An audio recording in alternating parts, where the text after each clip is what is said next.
I discovered something frightening about my son at a PTA meeting. I just started remembering what it was like being 9 years old. The same age my son, Wyatt, is now. He's my only kid, and he's a gentle and curious boy. Which is why I worry this whole thing is about to go horribly wrong. I was tough, but I think my parents' divorce was what set it off for me. I didn't see it coming, and wasn't prepared for being alone in our big house with just my mom. But Dad had to leave, so it was just us. Everything felt different after he left. Especially my room. It always felt like there were sets of eyes following me from under the bed to the closet. And then back again. I'd walk past the closet and see movement in my peripherals, but I'd never turn fast enough to catch it. The incidents in the closet grew over time. It'd be every 3 or 4 nights. Sometimes 6. Sometimes 10. Just long enough for me to hope the thing wasn't coming back. But then I'd be laying in bed, and a coat hanger would twist and squeak. Or a toy block would tumble or pages in a book would flip. One night my closet door slowly creaked open. I pulled the covers down and finally saw what it was. My scream shook the town and my mom was in my room in under 5 seconds flat. She'd been awake and trying to drink herself to sleep down the hall. My mom checked the closet, but found nothing. I convinced her to let me sleep in her bed that night, but she was adamant it wouldn't become a habit. I knew I couldn't stay in my room anymore. And didn't really want to stay in the house. But I didn't like the idea of that thing in my room. Or near my mom. So the next night, I made a plan and spent the whole day preparing. It was shortly after midnight when my closet door creaked open. A tall, impossibly long-limbed figure ducked out from under the frame of the closet, and into my room.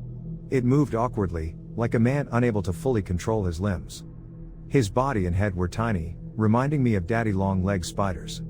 The man had to curl under the ceiling as he approached my bed. He leaned over the tiny mound under the blankets, and peeled them back to reveal clothes, strategically placed to resemble my body. And in the center, a knife pointed upwards, taped to a mechanical toy trebuchet. Its trigger pin had a long string attached to it, which ran off the bed and behind the dresser, along the wall. And to a mound of clothes in the corner, which I was hidden in. I'd tricked it. I pulled the string and the pin yanked out. The trebuchet snapped forward and the knife swung up, slamming into the tall man's face. He stumbled backwards, falling into the closet and pulling the door shut behind him. I climbed out of my hunting blind with a hockey stick I'd taped a flashlight to and another one of my mom's knives to the end of.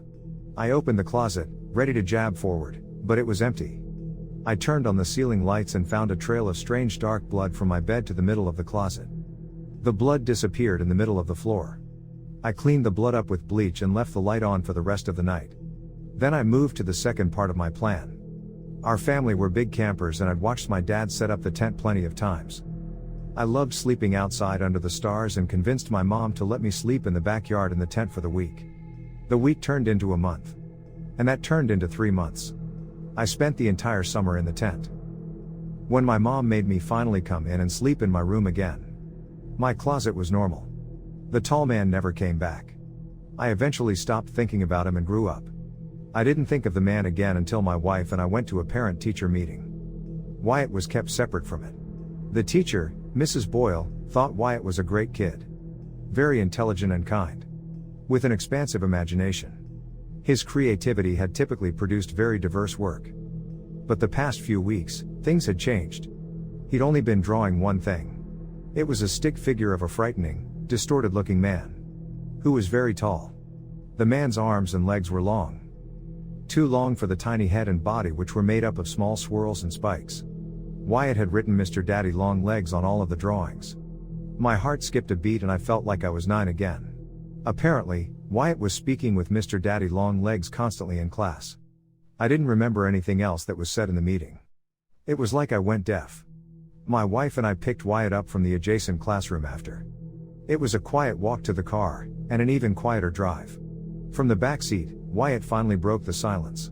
He asked if Mrs. Boyle brought up the drawings. I said she did bring them up.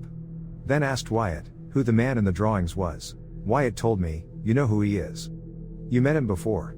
I lied and responded, "I don't remember meeting him." Wyatt leaned forward in his seat, up to my shoulder, and whispered, "He remembers meeting you."